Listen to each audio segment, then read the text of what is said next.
and welcome into another edition of 8Sports Nightcap, everyone. I'm Nolan Knight here in the 8 News Live studio on WRC Now, our Facebook page, and YouTube. Thanks so much for tuning in to another edition because we got a great show. It's the best time of year, right? March Madness is here.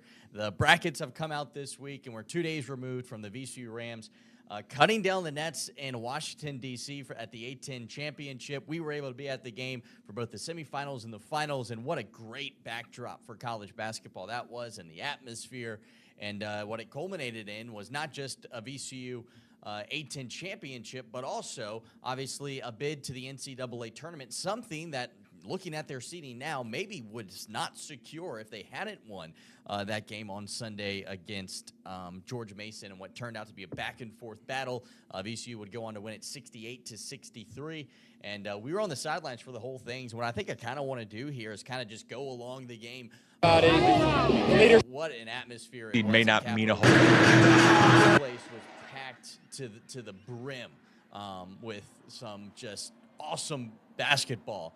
Obviously, George Mason, a Northern Virginia school, for VCU, 2 hours away, so this place was packed. The stands were ruckus on either side. There was plenty of trash talk being thrown around. There was some, pushing and shoving going on. And it was just a perfect backdrop for college basketball and kind of get you ready for March in a tournament-type atmosphere. And for, VCU, Ryan Odom, maybe, it was going to be one of the last times we saw him on the sidelines close to home as a VCU head coach, so that was really cool, too. They started the game off hot with some great play from Phil Russell. He finished with only 6 points in this game, and it came off of just the 2 field goals that he had in the first 2 possessions of the game. That one was actually a 4-point play for Phil Russell.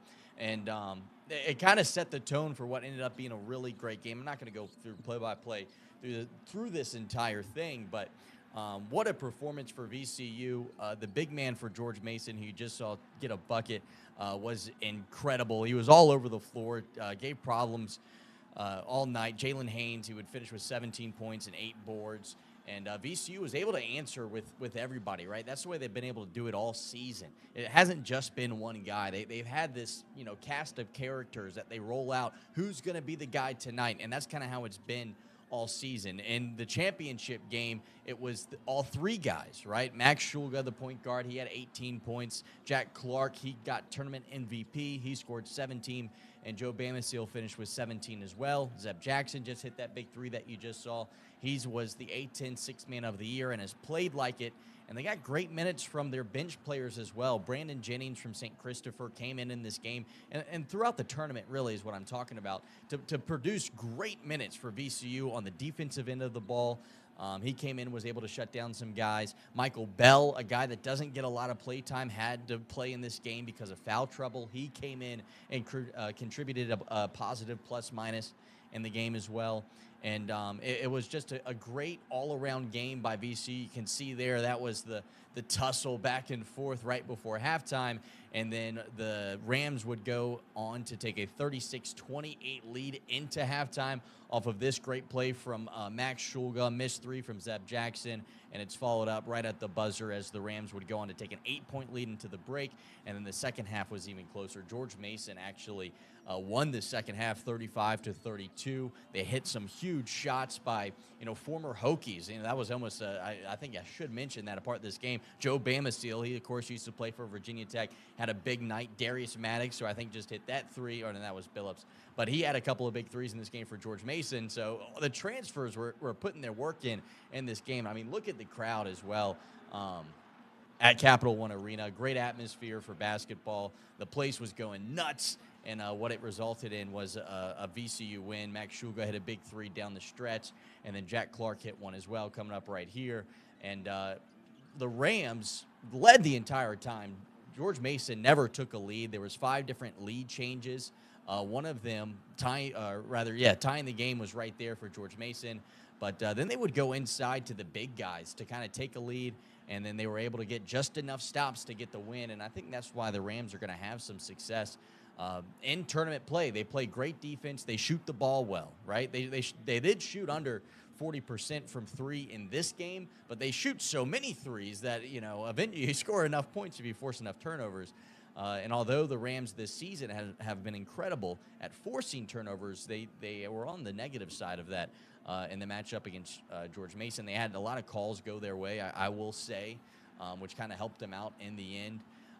But they come away with an A10 championship. Coming into this game, there was a lot of talk about how this right here is the final play of the game. I might as well add missed shot for George Mason. Joe Bamasil gets the ball, gets fouled, and that's game over. The Rams rust the floor, and then you'll see the confetti from there. Just an absolute electric atmosphere at Capital One Arena. Joe, obviously being a Monacan guy, grew up in Chesterfield from the city of Richmond. After the game, I got up with him, and he said, to be a kid from the city and bring a trophy back is so special.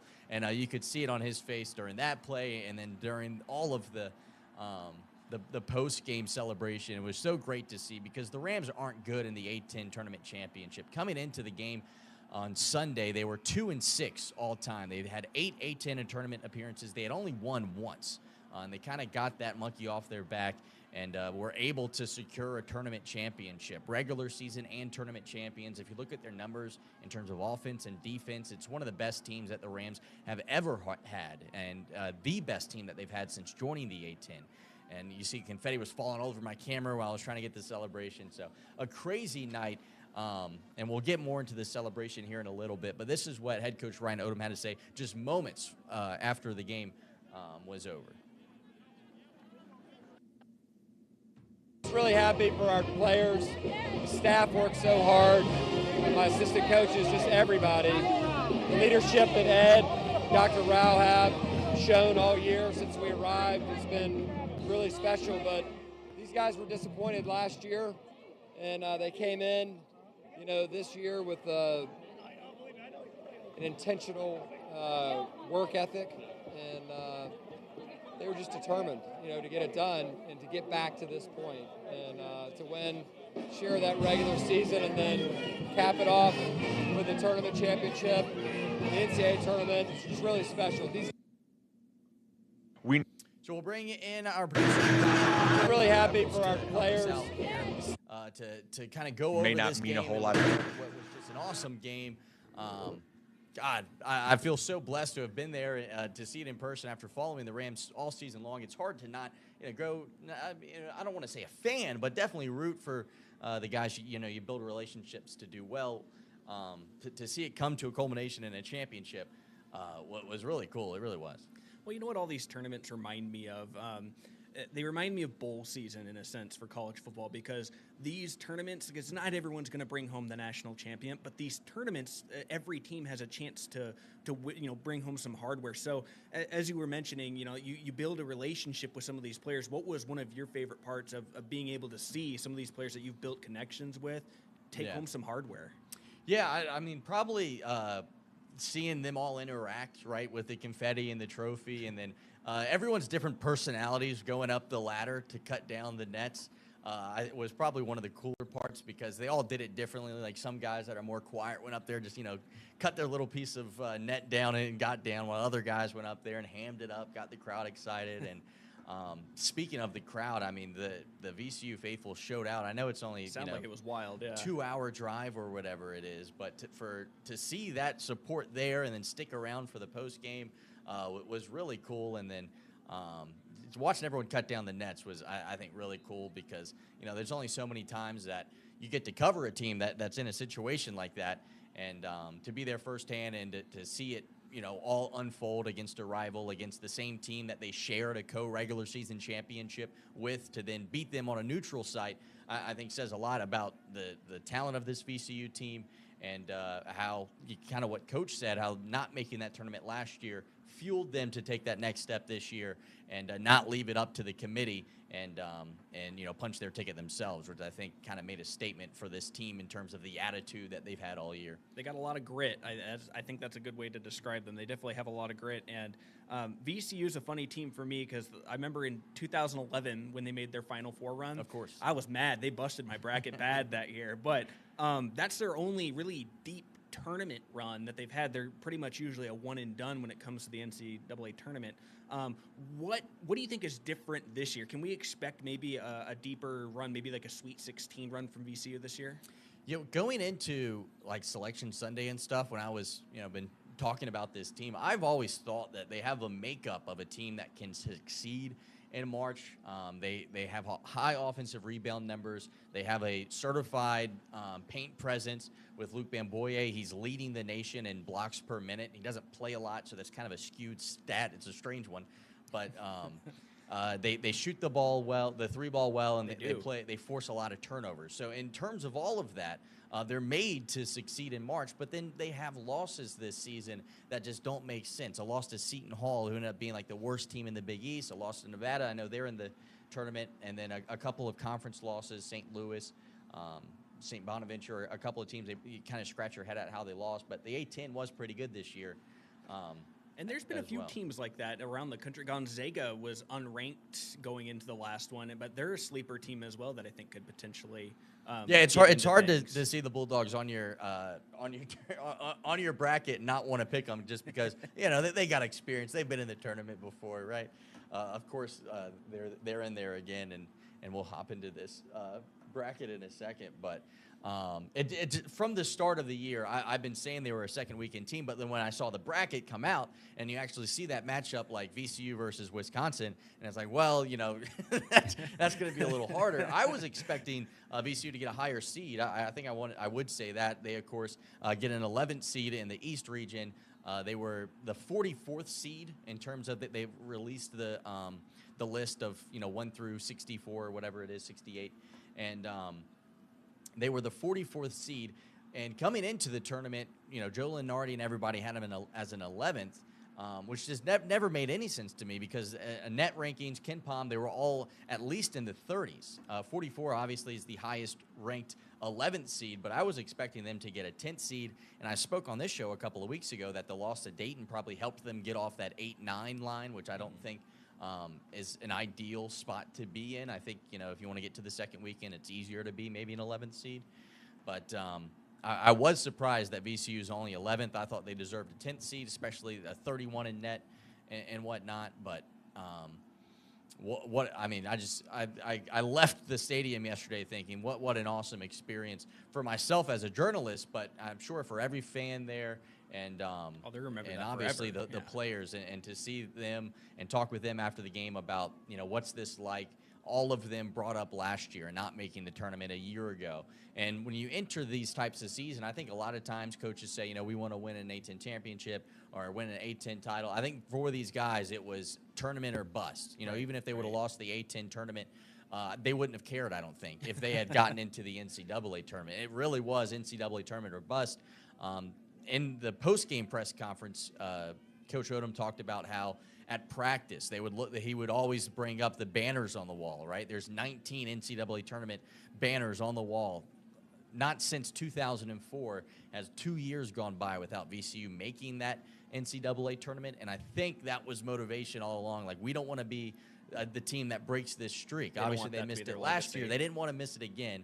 And especially for Ryan Odom, if he does leave VCU after this season, to go out on a successful, we made an NCAA tournament, I think his legacy will live on here at VCU if he does end up leaving. Obviously, that's all up in the air and whatnot. But the stage is set for a good last dance. I mean, in the tournament, an 11 seed going up against BYU. Yeah, that's not a bad matchup. It's pretty favorable, actually. Let's look at this bracket. We'll go through it. We're not going to sit here and fill out an entire bracket. I think we go region by region. If you're following along at home and maybe want some pointers on how to fill out your bracket or whatever, we'll go over some of the matchups here. And so we'll start in the South region. That's top left.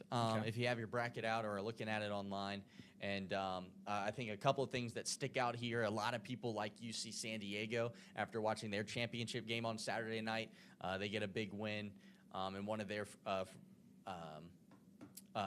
matchups is obviously against Michigan, who I think just won the Big Ten, right?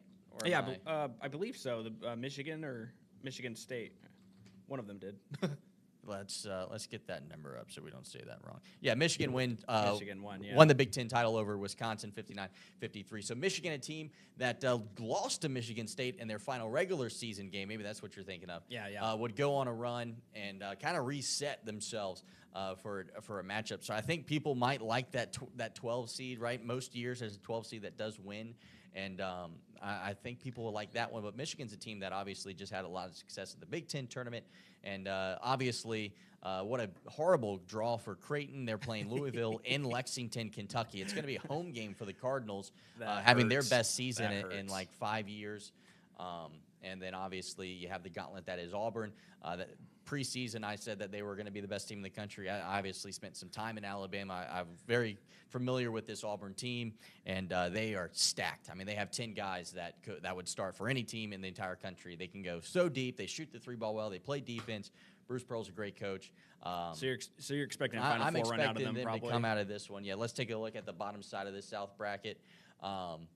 That's the big question mark, I think, for the entire tournament. North Carolina, San Diego State. North Carolina gets in over teams like West Virginia, and the entire basketball world's freaking out, obviously, right? And so it's not ideal for them either. I'm pretty sure I can make it so that we can both look at these brackets, but it's not working out for me, so we might just have to go solo on my face to do this. No worries. Sorry, no Connor. worries. He's over there. That's okay. I'm here. They can hear my voice. Yeah, there he is. All right, but we'll continue with these brackets. That was the big thing. North Carolina gets in over West Virginia. West Virginia today announcing that they're going to announce a investigation on the NCAA. They held a press conference where it said National Corrupt Athletic Association had a sign. The governor had this sign. And so they're very upset. North Carolina's athletic director is on the selection committee. So there is some drama around this. I like whoever comes out of this game between San Diego State and North Carolina. I don't particularly like Ole Miss so much in this matchup. And every year, every tournament, there's one 11 seed that makes it to the second round. So and I think you North got to Carolina's pick one. that team to do it. If you're going to pick one out, wouldn't it just be so perfect that the one team that everyone's saying doesn't deserve to be in the tournament's the team that gets in, right? Yeah, and yeah, North Carolina's definitely that team to do it because I mean that they're a product of a good division and they're just in a bad situation. If San Diego wins, it's a toss up with Ole Miss, but I think if North Carolina wins against San Diego, then they're going to give Ole Miss a good run for their money. Yeah, some other notables in here. Obviously, Shaka Smart. He's the head coach up at Marquette, former VCU head coach, 7-10 matchup. I like Shaka in that one. And Michigan State's Michigan State. It's March. It's Izzo. I wouldn't be surprised if this one goes chalk with Duke and Michigan State. Yeah. All right, let's move on to the bottom left region of the bracket. The West region, Florida gets the 1 seed. They'll be taking on Norfolk State. What a season for the Spartans, making it back to the NCAA tournament. They've made some noise in the NCAA tournament before. They were one of the first 15 seeds to ever win a game in the NCAA tournament back in the 2000s, and maybe they'll be the second 1 seed to knock off a number 1 overall seed. There's only been one, right? It's only UMBC? Only one to my knowledge, yeah. That would make our chief engineer, pretty sad if that happens. Oh, yeah, of course. Yeah, Lee, Shout out to a Lee. big Florida fan.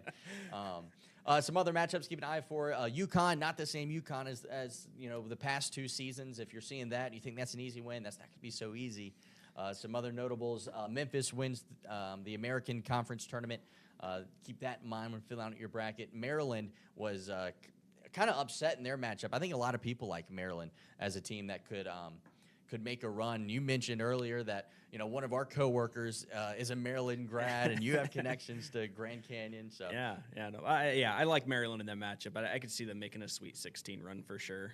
Yeah, so circle that one in. Bottom side of the West region here, Drake. If you haven't seen them play, I'm sure you haven't. Their head coach is actually one of the names that is up for the Virginia job. And what's funny about that, they're 30-3. Drake plays a Virginia style of basketball. So if Virginia does end up hiring them, it might be a stylistic hire because they play slow basketball. They're not fun to watch. They're taking on a Missouri team that's got a lot of talent, but they're not made for March. But we all said that about UVA, and then they won it back, in 2018. So who knows? Maybe slow ball does work in the tournament. Texas for one round. Texas Tech's great. Kansas, Arkansas, pick your poison. Bill Self and the Arkansas head coach Calipari from Kentucky. And then obviously everyone's excited about St. John's this year with Pitino bringing them back to the Big Dance. What a year.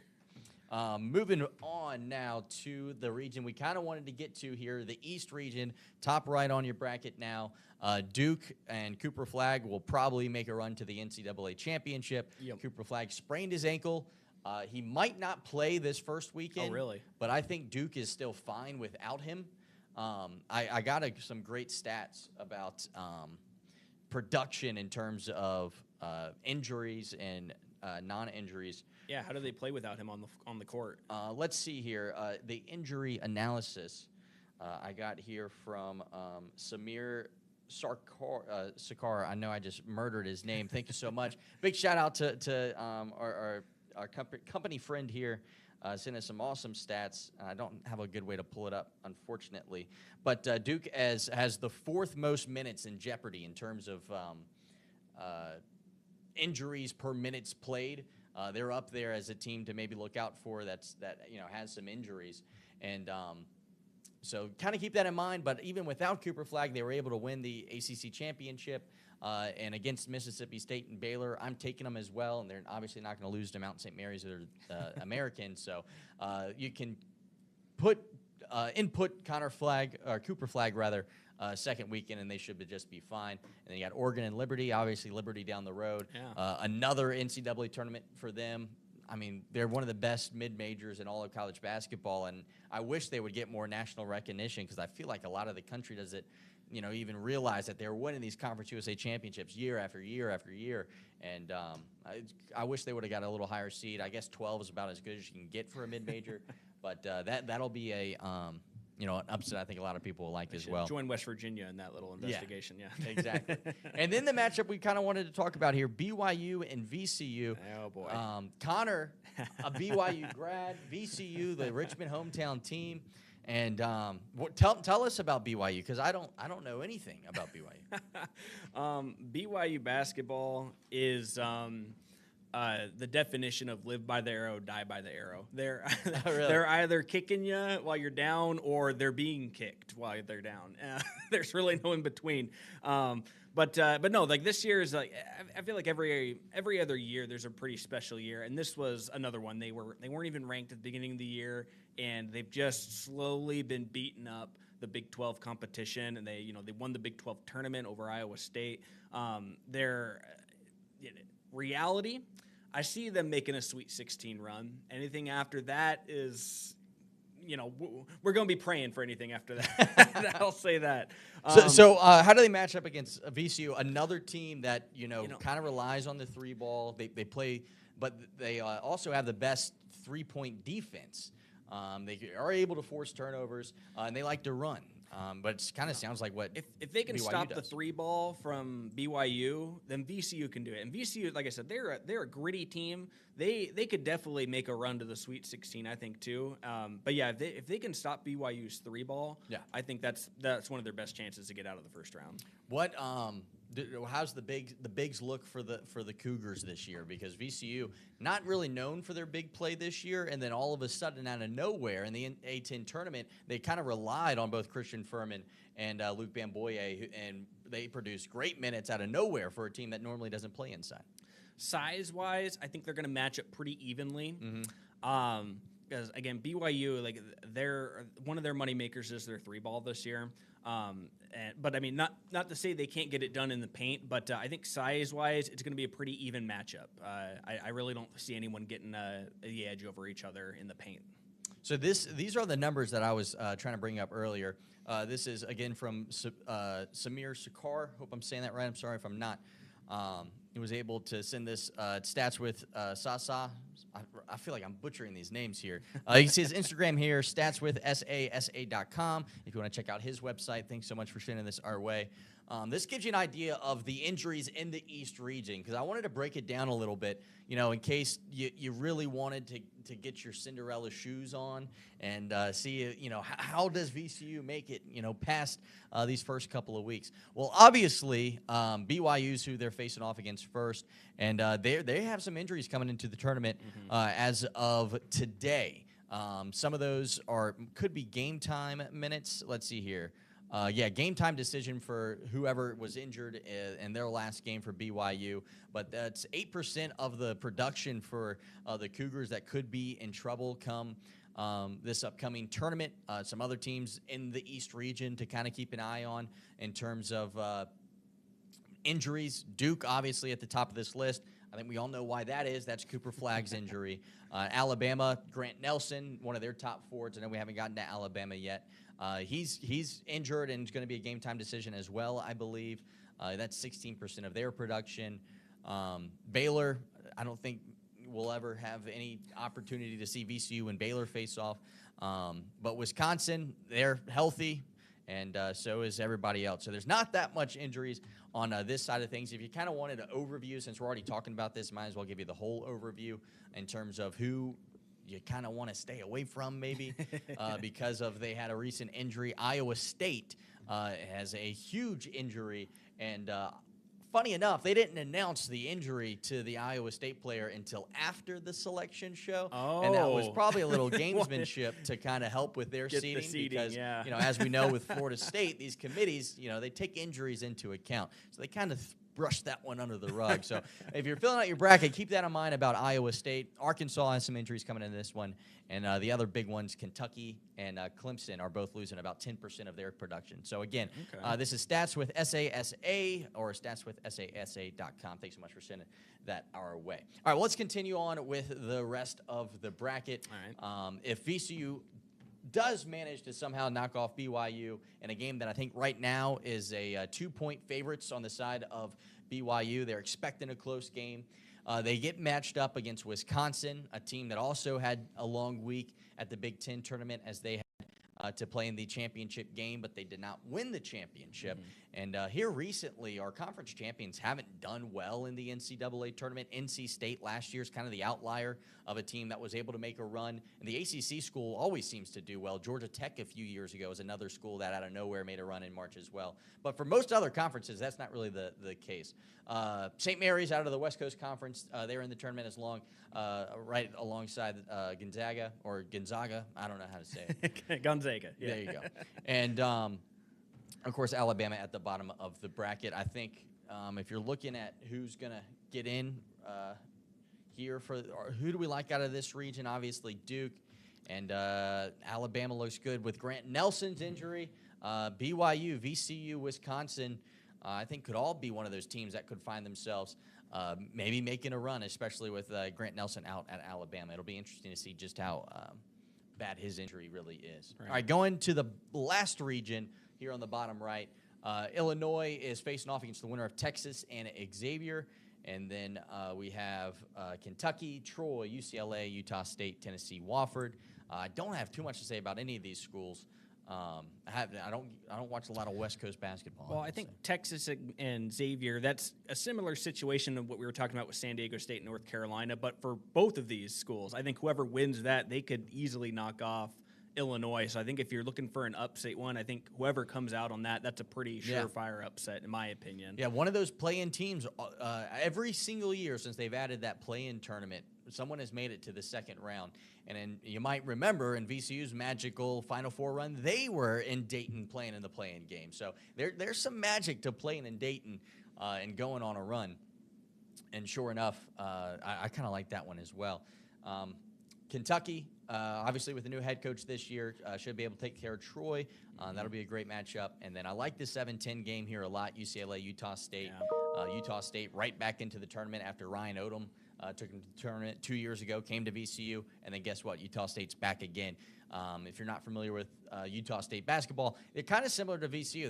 They just have a winning program. Insert a new coach, they're going to be in the tournament. Take out the coach, insert a new one, they're in the tournament again. It's kind of a similar situation. And then Tennessee easily could have been a 1 seed this year.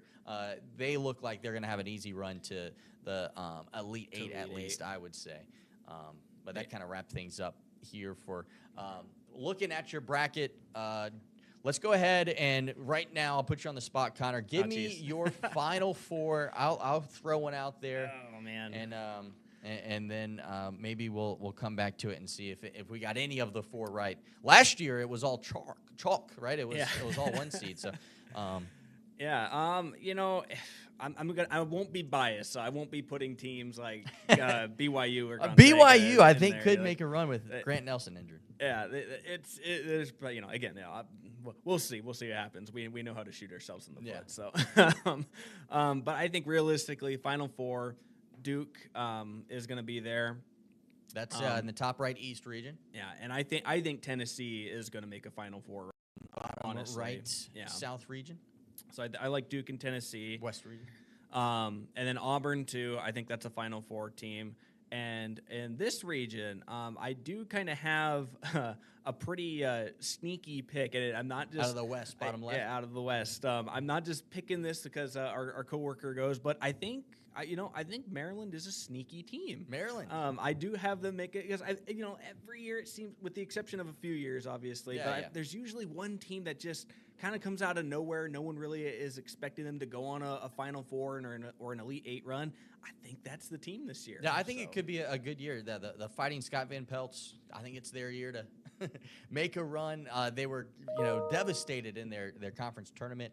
And a lot of times, I don't think, like I was mentioning earlier, getting that day off, I think, out of a conference tournament and is better than making it to the final in some cases. For VCU, I think they maybe needed to win to get into the tournament, so they obviously needed to win their tournament. But a team like Maryland that's secure, maybe get punched in the mouth, right? And then go home, have an extra day of rest, and get angry, get upset that you let this game go. It's kind of, a snap back to reality. We're not the best team in the country, and then maybe that makes you the best team in the country. Gets that chip on your shoulder. And, I don't hate that. I'll go Auburn again. Like I said, all season long, I've been talking about Auburn, and I think they're a team that can have a lot of success.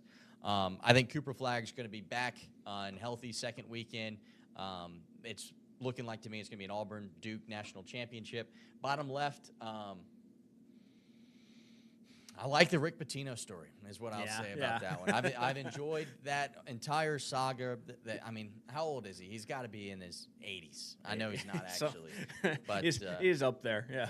I got to look it up because I don't want to put extra years on him. 72 years old, Rick Pitino. Okay. When he was hired at St. Joseph's 3 years ago, I thought it was the silliest thing that anyone's ever done, and I think most of the country would agree with me on that. And he has gone on to make the tournament last year as I think it was a 9 seed. I think so, and then this year they're back as a 2 seed. We're on the cusp of being a 1 seed. And I would love to see Bruce Pearl and Rick Pitino face off in a Final Four. I mean, that's television right there. Those are two of the most popcorn TV. Charismatic coaches with the most personality that there is. And then out of the bottom right, I'll go Houston. I think every single season I pick Houston to be in the Final Four, and I think I've been wrong every year except once. So I'll go with Houston again. I know their head coach's name off the top of my head, but I can't think of it right now. I covered the American Conference for a long time. Kelvin Sampson, that's right. Okay. So I think good coaches are the ones that are gonna make it to the tournament here. Obviously, everything gets underway on Thursday. So excited for this. And basketball is here. March Madness is here. The wait is over. I'm so excited to fill out some more brackets. How many have you filled out so far? So far, you got to have a certain way to do it, right? So you got to fill one out immediately. Yeah. Right? In a hurry, as quickly as possible.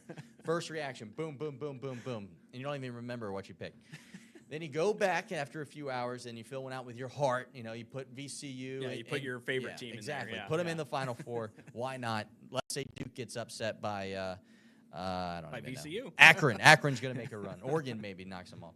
And then and then you got to use your head. Look at some numbers. Iowa State injury. Cooper Flagg first weekend. What are some other of these numbers? Memphis is injured. And so you got to use the 3 H's. Hurry, heart, and head. And head. Hurry, heart, and head. I like that.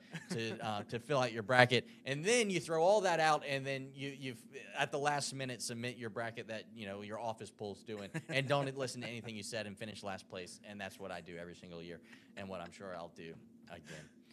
That's just the men's side of things. I would like to touch on, obviously, the Richmond women. They're in the NCAA tournament as well. Spiders. The Spiders are headed to UCLA to take on Georgia Tech in their first game. And then if they win that, obviously they'll take on UCLA, who has a 16 seed in the first round. And on Sunday, they had a watch party. It was awesome to see the girls celebrate. It's just the 5th time in school history that Richmond has made the tournament. I saw that, yeah. It's the 2nd time that they're an at-large team ever, and it's their 2nd best seeding. And what was really important to Coach Roussel, he said, was the fact that they're going to be wearing white, that they're the 8th seed. They're a higher seed. They should be the favorite in their matchup, and that's something that he was real proud of. And this is head coach Roussel after finding out that they'll be headed to UCLA. Really happy. Not mean a whole lot as the week goes on, but for right now and tonight, and our staff will get to work tonight. For the players, they just kind of get to celebrate and whatever logistics we can figure out early. But yeah, as a mid-major, to not only get a bid to the tournament, but to get the higher seed is a huge deal. So there you have it. The Spiders are going dancing for the 2nd year in a row. What's their best finish, just out of curiosity? They've never won an NCAA tournament game. Okay, so so they're going to make history. In the early 2000s, they were a 7th seed and lost to a 10th seed. I think it was Texas or Alabama, one of the two. That they lost to, and when they were a 7th seed, now they're the 8th seed. And I like their chances against Georgia Tech. This Richmond Spiders team is really good. They brought an 18-game winning streak into the A10 semifinals before they were knocked off by St. Joseph's, and now they're ready. And they, I think kind of in a similar situation. They got punched in the mouth. They had won 18 games in a row. I think they got some confidence, and I think a loss. Well, it's like what you said. Just like, okay, they got that loss. They got a little extra rest, and now they're hungry. They want to get back into it and punch them in the mouth. Yeah, and I think they'll be hungry, and I think they have the talent. They shoot the ball great. Maggie Dugan's the A10 Player of the Year. She's been incredible, and it's much deserved for Richmond. Following the loss, Coach Roussel went on this rant about how if they don't get into the tournament, it's wrong. He listened to everything that the committee told them that they need to do, because he didn't want to be in a situation where they have an incredible year and they lose in the tournament and don't get in. Well, guess what? The committee rewarded Richmond for scheduling Texas, for scheduling Alabama, for scheduling some ACC schools during their regular season outside of conference play. He said it. He said, I got the receipts. We reached out to everybody to play everybody. And they didn't hear back from a lot of schools, but they did. They hosted Texas and they went to Alabama, and they lost all of those games. But he listened to what the committee said to do, and they rewarded them with not just an at-large bid, but an 8th seed, which I think says a lot about their season. But March Madness is here. Thanks so much for Connor for sitting down. The fun's just getting started. I'll be sure to update you on how our Final Four predictions go and how we do in the office pool as well, because we got to get our brackets in for that. Duke and Auburn seem to be a safe bet for us. Yeah, absolutely. It'll be hard to bet against them. They've been the best teams all year. But, it's March. Anything can happen.